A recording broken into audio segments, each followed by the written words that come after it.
it only takes one yes. So if you're trying to write a book, if you're trying to, I don't know, get a movie, I don't know, create a movie, whatever you're trying to do, start any kind of business, it only takes one yes. Just keep going, keep going.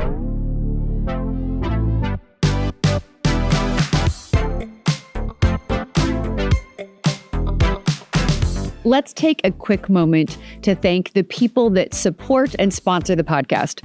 When life takes an unexpected turn, you deserve someone who will stand beside you. St. Louis attorney Chris Dully offers experienced one-on-one legal defense.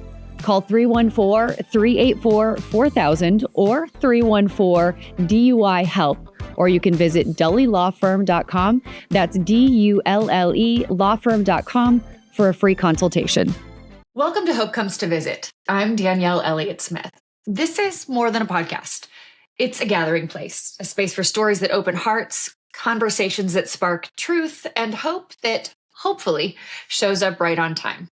I'm really excited for today's conversation. My guest is a testament to what it looks like to show up for reinvention and step into your second act. Julie Whitney is a self-employed PR professional who is a testament to resilience and reinvention and what it looks like to create and master your own second act. And she is now added to her resume, children's book author. Julie, I'm so excited for you to be here with me today. Thank you for joining me. Thanks for having me, Danielle. I'm excited too. It's such a fun story. When I was first reading all about you, I love, because we frequently say to ourselves, what do I want to be when I grow up? And do I still have time to do all these things that I want to do? And you are the answer to that question personified. And it happened in the least expected way. I never had children's book author on my bucket list at all. Really? See, that's even better, because I think that some of us have these things on our list and don't know how to get to them. And sometimes we don't know how to answer the, wait, do I want to do this, when it pops up? So let's start at the beginning of your story. What were you doing? You're a self-employed PR professional, and right. How do we take this left turn? So in 2020, when the pandemic hit and the world shut down, everyone was on lockdown. It was a tragic year for many of us. And my husband, who was the chief corporate pilot of this beautiful Gulfstream jet that I call Astra, she's a G100, unexpectedly lost his job of 13 years when his company called and said, we're getting rid of the flight department and we're selling the airplane.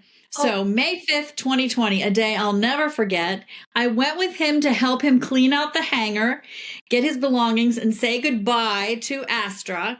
And I asked him if I could sit inside her one time, and he lit up the instrument panel, and I crawled inside her beautiful leather interior and sat in the passenger compartment, and I started to cry uncontrollably. It was this overwhelming emotion that hit me. It wasn't necessarily his job loss, but it was about the plane. I personified the plane, and I thought, what is going to happen to this beautiful Gulfstream jet when she's sitting all alone in her cold, dark hangar day after day, rusting away, wondering where Captain Dan is and why she's not flying?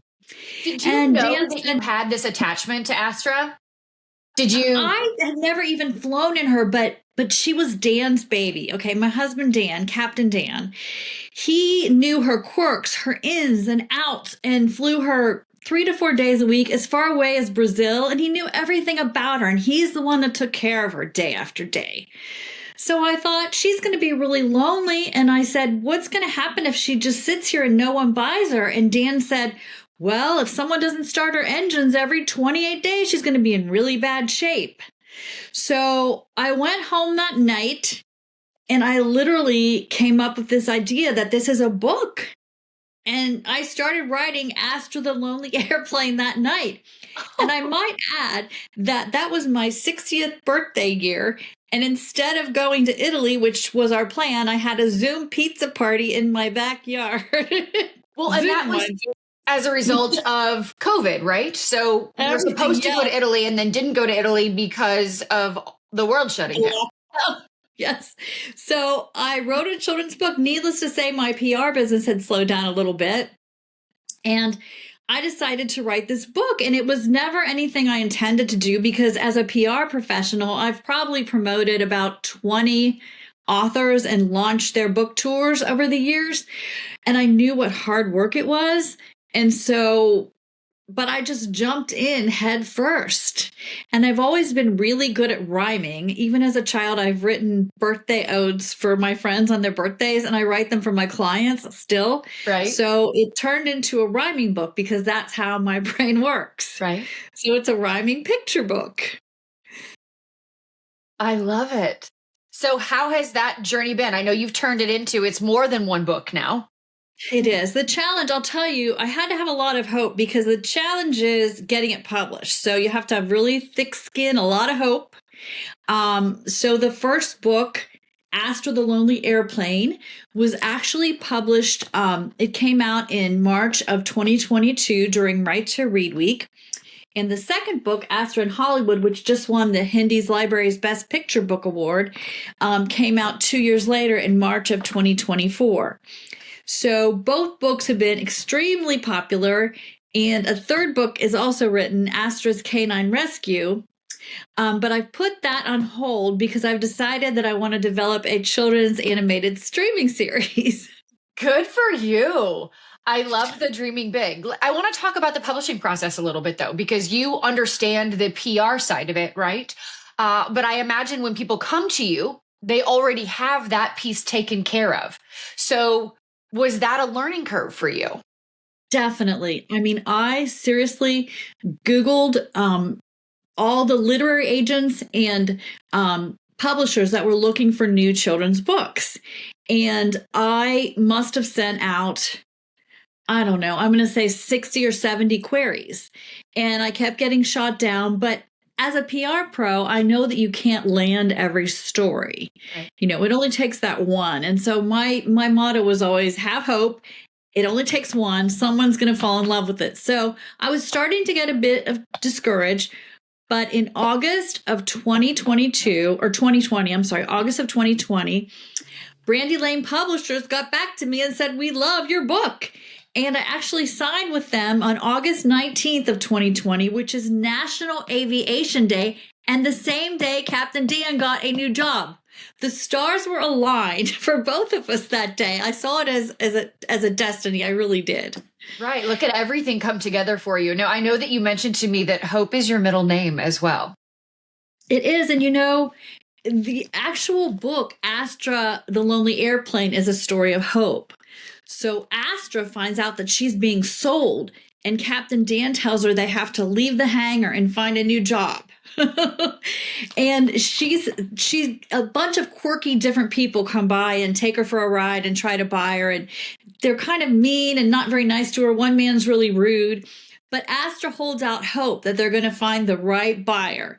And at the end of the book, they really do. So it's actually about having hope and resilience and dealing with difficulties and life challenges that may arise. So for a child, it might be a move to a new town or dealing with a bully. But this book shares that message of having hope and has a happy ending with Astra's new owner when she ends up in her new glitzy Hollywood hangar. See, one of the things that I love about this, so such a departure for you, right? So working in the PR world, one of the pictures that you sent me was you reading to children. What is it like to have a completely different audience? It is so magical. I partnered locally with Junior Achievement, and they actually were bringing me into area schools where I would read to up to like 800 people, 800 children in an auditorium. And there's no feeling like it. I'm going to get tears in my eyes because having a child, having your message resonate with them and having them fall in love with Astra and the book is just unbelievable. I must have 1,000 pictures of kids holding the airplane. I wear my pilot uniform. I quiz them from the back of the book, which actually has a glossary to see how much they remember. They are like sponges. I'd say, does anyone remember how fast Astra could go or how high she can climb? And they remember everything. And if Captain Dan's not flying the friendly skies, he comes with me in his pilot uniform, he's the captain. I'm the first officer. And I'll say, does anyone have any questions for the author? And they'll ask me a few questions. But then I say, does anyone have any questions for Captain Dan? Oh my gosh, the questions are unbelievable. Like me. Julie, do you fly? Do you have your captain's license? I don't. My husband says I'm not equipped for it mentally because my mind races so much and I can't compartmentalize because I'm always multitasking. But you're a right brain girl like me. I've flown with him though. We did join a flight club a few years ago, and it's like you pay the dues and it's like renting a plane, not owning it. You get the privileges. And we did that for a couple years. We flew around in a little Cessna, Cessna 182. But we didn't use it enough, so we ended up letting it go. But I have flown with him, not in the corporate jet, but in a little Cessna. He's a very good pilot. So I'm thinking about how beautifully your message resonates well beyond. So it starts with you having to find a different trajectory. COVID, you're turning 60. Captain Dan loses his job. You're worried about Astra and you're thinking, wait a minute, how do I find a new path? My business is slowing down. And you just sort of stepped into something new. Where does that level of resilience come from in you? I think from being a a couple different things. From being a PR professional, I have determination and grit, and I know, I've gotten shot down by dozens of reporters in my career, so I have very thick skin, and I know you just need to keep on plugging until you land the story. Backing up, I think it comes way back to when I started my company, actually, in the year 2000. I literally quit a job in the corporate world and started a PR business. I mean, I worked for years in the advertising and PR business for different agencies and on the client side and also in the media. But I gave myself the courage to do it. I was turning 40 and I told myself I was going to have my own business by the time I was 40. So I knew I needed to step things up to hit that mark. I landed a client that was willing to let me work 24 hours a week at home on a retainer while I still grew my hourly business. So that's where a lot of my determination came from. I also might add, I got divorced and became a single mom that year. So that I really held out hope that things were going to be better and that I could do it all. And I did. I was a single mom for many years. I grew my business, but I think that's where it all started in 2000 when I kind of knew, you know what, I can do it. I can do anything. I just got to put my mind to it. I'm going to get some rejections, but I'm going to land some big ones too. And that's how I did it. I'm going to ask you a question someone asked me when I was on book tour. And I thought, wow, that's a deep question. What do you hope your kids say about you at the end of the day? Honestly, my mother, who just passed away last summer, I'm an only child, was very hard. She's my biggest fan. And I will say I dedicated my first book to her, my beautiful mom, Sandy, who's always been my biggest fan. But I have a son, a biological son, and 3 wonderful bonus kids who I've had for 20 years.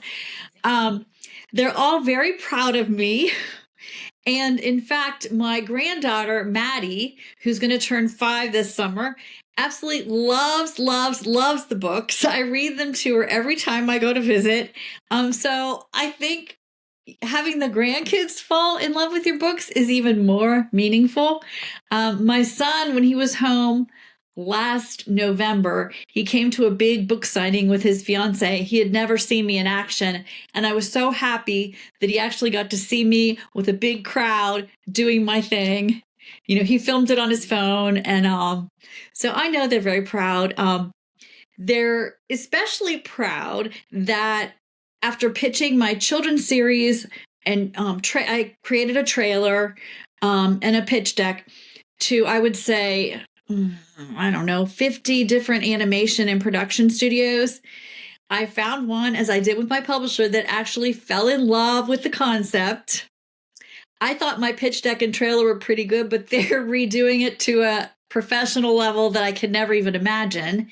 And they're going to start taking it to all the children's programming shows worldwide and actively pitching it to find either a streaming platform that's interested or else a sponsor. So I'm really excited because they love it. They believe in Astra. I had already written in my mind like 25 books. And I thought, I don't have time to publish 25 books in my life that I have left. It takes 2 years for each one. So I thought if I do an animated series, I can tell all the stories I wanted to tell about Astra and her 3 new friends that she meets who are all different from her in Hollywood: Lana the Learjet, Helen the helicopter, and Hank the cargo plane.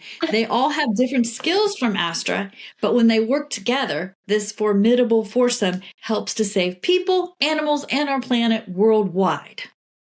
I love this. I love the way your brain works. And it's funny, on my bucket list since I was a child was wanting to voice a cartoon, voice an animated series. And it just gives me, you continue to give me hope that I can continue to send things out into the universe and spiral into some of the things that I want to do. That's extraordinary. So beyond the series, is there anything else that you want for Astra? I just want, the series is about leaving a legacy. It's just about leaving something behind. And that's the thing I really want, is to leave this world with a message of positivity and hope. I'm just so sad that my mother passed away last summer before I got this animation company on the hook, because she, like I said, she was my biggest fan and she was always talking about it. And she was so excited this summer before she passed. Harrison Ford's agent asked me for the books and I mailed them to him.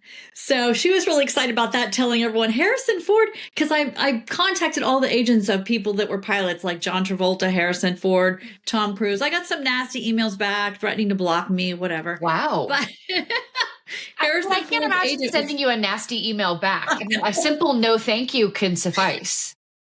And I couldn't even send the poo emoji or anything because they blocked me. No, I would never do that. But my motto also is kill them with kindness. So if someone's rude to me, then I send them a really nice thank you back if they don't block me, which that was the only person I think that ever has. But so that's really what I want. I just want to leave with this message of positivity and hope and have something that children will enjoy and embrace that's good, wholesome, non-political entertainment about helping others and being kind.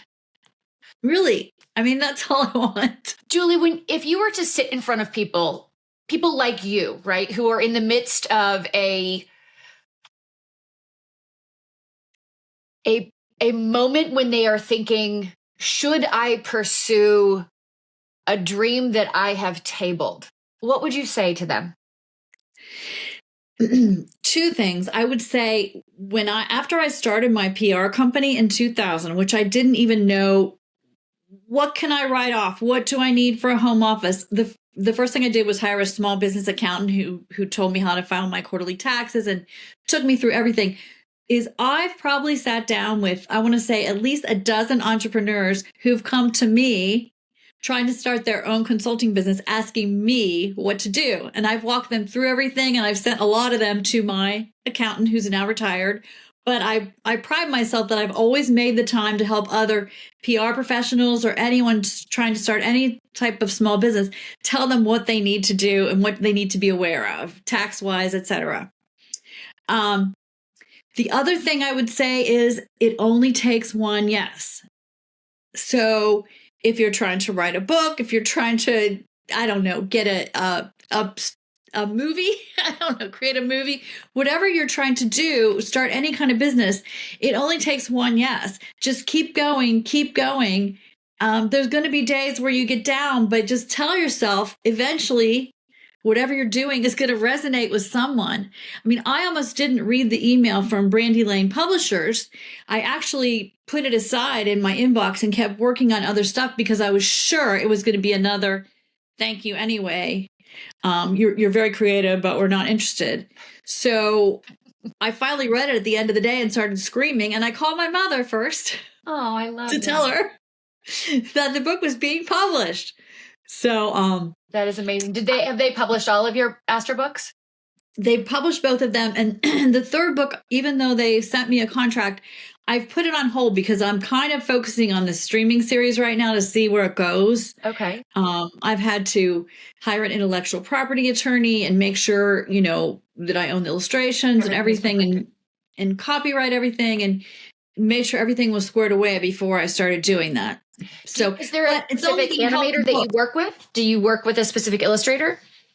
Yes. So how it worked is the publisher actually found my illustrator. So when I did the video shoot, the first book comes with a video with a QR code of Captain Dan giving them a tour of the real Astra. Oh, I love so that. When we did the shoot that day, I went to the hangar and took hundreds of pictures of Astra, the inside, the outside, Captain Dan, the whole bit. So I had those photos on hand. So when it came time to find an illustrator, I sent the photos in a Dropbox to my publisher, and they sent me some portfolios of people that they've worked with. And I just narrowed it down to the 3 that I liked the best. And then we had them do a sketch of Captain Dan and Astra, complete with eyes, like to personify her. And Michelle Simpson of Canada nailed it. I cried. I got tears in my eyes and goosebumps. I can still get tears in my because she just nailed it. She nailed Captain Dan. She nailed Astra. Her mannerisms, her sitting alone in the cold, dark hangar with bats in her hangar and she's leaking oil. I mean, she just got it. And I used her for the second book too. And she's absolutely wonderful. So if the third book's published, yeah, she's my gal. I have 2 questions. Where is the real Astra now? The real Astra actually got sold to a small business company locally, and Dan is not flying her anymore, but I do believe she's still in Cincinnati. Okay. He now works for a different company, but I think she's still here, and I think the company painted her a different color, so I don't even know if I would recognize her anymore. But how does Captain Dan feel about seeing himself in cartoon or in animation? We are so opposite. My left brain Navy pilot husband and the PR pro / author. We are so opposite. He hates being on camera and he was such a trooper to do the video. I should send you the book so you can watch the video. He did not want to do it at all, but he did it for me. And he protests about having to go to the schools. But he gets up there and he's so good with the kids and they love him and he loves it. I mean, he's so good with our grandkids. So, I mean, he's just great with kids. I love it. But he gets I have a left brain husband as well. Like incredibly brilliant and kind and just good with people, good with kids, but shies away from the spotlight as well. He hates it. Way back in the when we first got married, he was one of Redbook's hottest husbands in America. I nominated him. And he was one of the 5 finalists, so he was published in the magazine. He hated every minute of it. Had he let me do my PR thing and emailed everyone I know, he would have won. But he got upset with it. Now, if someone nominated me for hottest wife in America, I'd be like, heck yeah. You're like, sign me up. He was on the front page of the Tempo section of the Cincinnati Enquirer. Hot husband right here in Cincinnati. They came hilarious. And took photos. Anyway, he does not like the camera. Whereas me, I had to do self-promotion for the book. So it was a natural for me, just wind me up and let me go, put me on TV, let me talk about it. I media trained so many of my clients and I worked in local TV. So yeah, you mentioned that in your bio. And one of the things I noted was that you were an extra in Greece. I was. What was that experience like? I was, so in the summer of 77, the movie was shot in California at Venice High School. Alan Carr, who was the producer, actually had a brainstorm that he thought that he would run a nationwide contest to find talented teens from major cities in the U.S. and fly them out to Hollywood and let them be in the movie. So I was the winner from Cincinnati. Really? And I got to go out to LA and I was in the summer night. We were in the summer night scene. Okay. Where Olivia Newton-John is singing outside in the lunchroom at Venice High School, and we're walking by in the background. I'm running my fingers through a friend of mine who I've stayed in touch with, Michael Charbonne's hair. He's in Canada. He's a sports commentator now. And then the last day of school scene where Eve Arden rings the xylophone and says that school's out for the year, and they all run out the door. It's always been one of my favorite movies. As a matter of fact, when I was a child, I want to say I was 7, I did a pirouette to the end of the movie in our living room and fell and split my eye open and ended up with stitches. Oh my gosh. Klutzy, right brain, not athletic. So, but always been one of my favorite movies. Not singing. I have a whole scrapbook, and and then I had to do a autograph session with Kelly Ward, who played Putsy here in Cincinnati at Shillitoe's, because they were the sponsor. Federated Department Stores and Paramount were the sponsors, and I got a modeling contract with Shillitoe's and had to model for them for a year, which was a big controversy because I was on the Pogues teen board at the time, and they made me quit because I couldn't do both stores. Anyway, It was a summer I'll never forget, and it came out actually then a year later in 1978. I thought that John Travolta would respond to me, but he obviously doesn't monitor his Instagram account. Well, I was thinking, with him being a pilot and you being able to say, hey, I was an extra in one of your original movies would be a fun connection. Dan. He could be Captain Dan. He could voice Captain Dan. Yeah, I know. Julie, how do you define hope? Oh, hope. Hope is never giving up. Never, ever. I don't think I've ever quit anything. I've threatened to, but I haven't. And when I say I'm giving up, I don't really mean it. So resilience, never giving up. I do have a lot of faith. I have to say I pray a lot. I'm a very big prayer. So resilience and just never giving up. Believing in yourself. You have to believe in yourself. If you don't believe in yourself, it doesn't matter what anyone tells you. It has to come from within. You are definitely a beautiful testament to what it looks like to believe in yourself. From the moment we first connected, I felt an infectious amount of joy in you and your story. And that is one of the things that I take away from your story of inspiration and resilience and the 2.0 and 3.0 versions of you. So it's a delight to talk to you. You too. I'm so excited that you had me. I really appreciate it. Thank you so much. Where can everyone find you and where can they find Astra? Well, my personal Astra website is Astra, ASTRA, thelonelyairplane.com, and you could order autographed copies, which I personally sign and ship on there. But there's also free coloring and activity sheets for all ages on there. You can just go and download for your kids on a rainy day. They can also learn the aviation alphabet, which is on there. There's tons of free stuff on there for kids to do. My book is available everywhere that books are sold, including Amazon and Target and anywhere you could think of. It's also at most of the major aviation museums throughout the U.S., and Hudson Booksellers has it in 37 of their major airports. That's so you can amazing. find it just about anywhere. If you just Google Astra the Lonely Airplane, it comes in hardback and softback. That is fantastic. Where can we stay up to date on what happens with the series?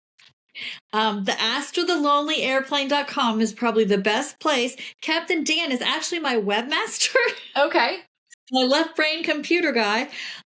So he updates everything as it happens. News stories, for example, this podcast will probably be on there very soon. And that's probably the best place to go. And then people can also email me at julie@astrathelonelyairplane.com. Julie, you are true joy. Thank you so much for spending time with me. Is there anything I didn't ask you that you'd like to share? I think we covered a lot. I really do. I think that's it. No, you are fantastic. Thank you so much for spending time with me today. Thanks, Danielle. I can't wait to see it. Absolutely. And friends, thank you for joining us on this episode of Hope Comes to Visit. I so hope that you've been inspired by Julie's story of reinvention and inspired by her willingness to keep going and keep believing in herself. I do appreciate you spending time with both of us. And I so hope that you'll be back, that you'll share this episode, that you'll rate and review. And until we spend time together again, please take very good care of you. Naturally, it's important to thank the people who support and sponsor the podcast. This episode is supported by Chris Dully, a trusted criminal defense attorney and friend of mine here in St. Louis, who believes in second chances and solid representation. Whether you're facing a DWI, felony, or traffic issue, Chris handles your case personally, with clarity, compassion, and over 15 years of experience. When things feel uncertain, it helps to have someone steady in your corner. Call 314-384-4000 or 314-DUI-HELP, or you can visit dullylawfirm.com to schedule your free consultation.